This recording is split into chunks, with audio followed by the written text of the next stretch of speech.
Selamat petang atau menjelang malam bagi Bapak Ibu Saudara yang terkasih dalam Tuhan Yesus. Kembali kita berjumpa dalam Night Call GPIB. Saya Pendeta Melani Risa Masu. Mari kita bersatu di dalam doa sebelum membaca Alkitab. Tuntunlah kami ya Allah, sehingga kami memahami kehendak-Mu. Roh Kudus menerangi pikiran kami. Amin. Saudara-saudara terkasih, pembacaan Alkitab di malam hari ini diambil dari Kitab Nahum, pasalnya yang kedua, ayat 4 sampai dengan 11. Dan saya akan membacakannya bagi kita semua. Demikian pembacaan Alkitab. Kereta melaju galak di jalan, kejar mengejar di lapangan. Kelihatannya seperti suluh, berpacu seperti kilat. Pasukan-pasukan istimewa dikerahkan. Mereka tersandung jatuh di waktu berjalan maju. Mereka lari terburu-buru ke arah tembok kota. Sedang alat pendobrak sudah ditegakkan. Pintu-pintu di sungai-sungai telah dibuka dan istana menjadi gempar. Permaisuri dibawa keluar dan ditelanjangi, dan dayang-dayangnya mengerang, mengadu seperti suara merpati sambil memukul-mukul dada. Niniwe sendiri seperti kolam air yang airnya mengalir keluar. Berhenti, berhenti, teriak orang, tetapi tidak ada yang berpaling. Jarahlah perak, jarahlah emas, sebab tidak berkesudahan persediaan harta benda, kelimpahan segala barang yang indah-indah, ketandusan, penandusan, dan penindasan. Hati menjadi tawar dan lutut goyah, segenap pinggang gemetar, dan muka sekalian orang menjadi pucat pasi. Di mana gerangan persembunyian singa dan gua singa-singa muda, tempat singa pulang pergi, tempat anak singa, di mana tidak ada yang mengganggunya. Demikian pembacaan Alkitab. Saudara yang terkasih, dalam pesan yang singkat namun kuat, Kitab Nahum pasal 2 ayat 4 sampai 11 ini mengingatkan kita bahwa tidak ada kejahatan yang tersembunyi di hadapan Tuhan. Tidak ada kekuatan atau perlindungan di dunia yang dapat menyelamatkan kita dari konsekuensi dosa dan kesalahan kita. Dalam konteks bacaan, kejahatan para pemimpin Asyur dan orang-orang Niniwe di zaman Nabi Nahum sangat mengerikan. Sehingga narasi yang muncul dalam kitab Nahum adalah narasi kekerasan, kejahatan, kekejian yang mendatangkan penderitaan. Namun, keadilan Allah memporak-porandakan bangsa yang keji itu. Pada ayat yang terakhir, kita membaca bagian yang menyebutkan tentang singa. Ya, singa adalah simbol bangsa Asyur. Bangsa Asyur dikenal sebagai salah satu kekuatan besar di wilayah Mesopotamia pada masa itu.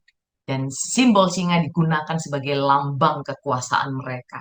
Singa dianggap sebagai binatang yang gagah, kuat, dan tak terkalahkan. Sehingga menjadi simbol yang tepat untuk merepresentasikan kekuatan dan keberanian bangsa Asyur.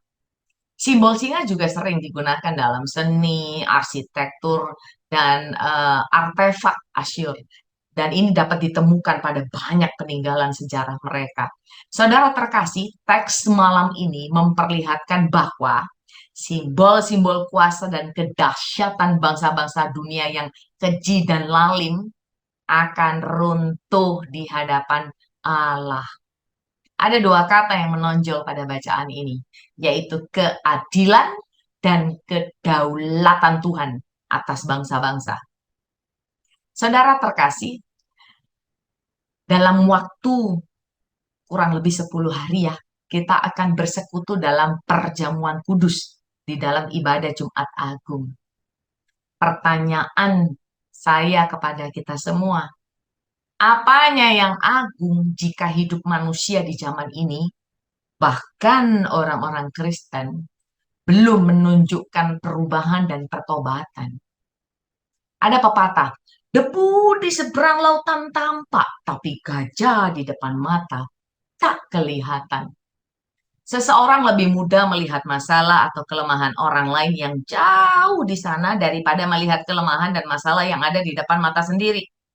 Orang cenderung terlalu fokus pada hal-hal yang kecil dan sepele di depannya, sehingga tidak sadar akan masalah yang lebih besar dan lebih penting yang ada di dalam kehidupannya sendiri. Oleh karena itu, pepatah ini mengajarkan bahwa kita mesti memperhatikan dan menyelesaikan masalah yang di depan mata kita terlebih dahulu ini loh. Sebelum yang di seberang lautan, sebelum menilai atau mencari-cari masalah yang mungkin terjadi pada orang lain di kejauhan sana. Bacaan Alkitab malam ini penting untuk kita pelajari. Tetapi alih-alih terpaku pada bangsa Niniwe yang kejam dan keji di masa lampau itu, adalah penting untuk menata apa yang bisa kita wariskan untuk bangsa dan negeri, untuk anak dan cucu kita. Apakah kita sudah berupaya secara bersama-sama mengarahkan kehidupan berbangsa dan bernegara di NKRI ini untuk jangan seperti ini, weh. Apapun peran dan tanggung jawab kita, masing-masing bertanggung jawab untuk menelisik ke dalam.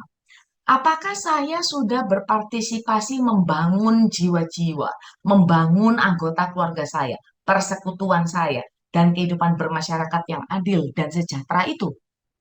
Bacaan ini menantang saudara dan saya untuk menelisik ke dalam, bukan menelisik keluar. Menelisik ke keluarga kita, bukan ke keluarga orang. Jangan bicara soal keadilan kalau kita halalkan praktek korupsi dari tingkat tinggi sampai desa. Jangan bicara soal keadilan kalau kita tidak perjuangkan para janda, duda, anak-anak yatim piatu yang tidak dapat BLT. Tetapi ada warga yang satu rumah bisa dapat double atau triple. Jangan bicara tentang kebaikan kalau saudara tidak memperlakukan iparmu, mantumu, mertuamu, atau saudara-saudaramu dengan manusiawi. Jangan bicara tentang kasih persaudaraan kalau anak-anak kita tidak diajarkan sopan santun dan empati. Saudaraku, tidak ada simbol dunia yang kekal seperti simbol singa Asyur yang dihancurkan Tuhan Allah ini. Di dalam diri kita terpatri simbol-simbol dunia itu. Namanya keserakahan, keras kepala, tidak mau tahu, dan segala bentuk nilai dan pikiran yang hanya fokus pada kemasyuran nama pribadi dan keluarga dengan menghalalkan segala cara, walaupun harus menindas yang lain. Mari saudaraku kita menelisik diri kita sendiri. Sehingga menjelang masa raya Paskah kita terbuka untuk melihat bahwa ada yang mengganjal di depan mata kita sendiri, yaitu kelakuan hidup yang tak sesuai dengan maunya Tuhan. Debu di seberang lautan memang penting kita kritik, tapi kritik dulu hal-hal yang belum beres dalam diri kita. Kita merenung bersama. Mari saudaraku, saya mengajak kita semua dalam doa reflektif. Ini adalah pertobatan kami, ya Allah. Kami mencarimu, ya Tuhan. Dahulu kami berjalan dalam gelap gulita, tak tahu arah, tiada henti derita. Kehidupan penuh dengan dosa dan khilaf. Tidak bisa kami melawanmu, ya Tuhan. Namun Engkau mengirimkan cahayamu, menunjukkan kami jalan menuju pengampunan. Engkau buka hati kami, dan Kau berikan pencerahan jiwa. Menyadarkan kami dari kesesatan. Kami bersujud di hadapan-Mu, ya Allah, mengaku segala dosa yang kotor. Terimalah taubat kami yang tulus. Ampunilah kesalahan kami yang merajalela. Sekarang kami merasakan damai dan bahagia. Kami merindukan ketenangan dan kekuatan. Kami menjumpai kasih-Mu yang membebaskan. Kami mohon padamu, jangan lepaskan kami dari jalanmu yang kudus dan mulia. Izinkan kami terus menerus mengikuti jalanmu. Meskipun sesekali kami terseok jatuh, kami berjalan di jalanmu yang terang. Dalam iman, kami bersyukur untuk keberadaanmu. Kami berserah kepadamu, ya Tuhan. Dalam hidup dan kematianku yang abadi itu,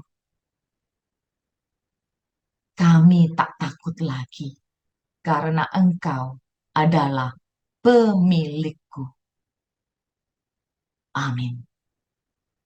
Selamat beristirahat, saudara. Tuhan Yesus memberkati.